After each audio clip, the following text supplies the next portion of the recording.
Hello, in this video I will show you how to claim Robux in Please Donate. This is an easy tutorial video, so make sure to watch to the very end so you don't make any mistakes along the way. Without further ado, let's get started.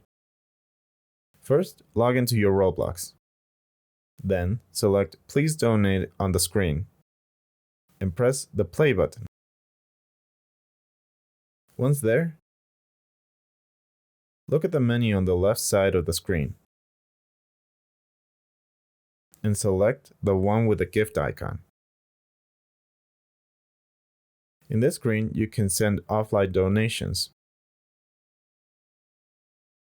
Now, if anyone has sent you any Robux donations, select the square icon next to the X. And if you have one, all you need to do is tap it and you'll reclaim your gift. And that's it. I hope this video helped you and thank you for watching.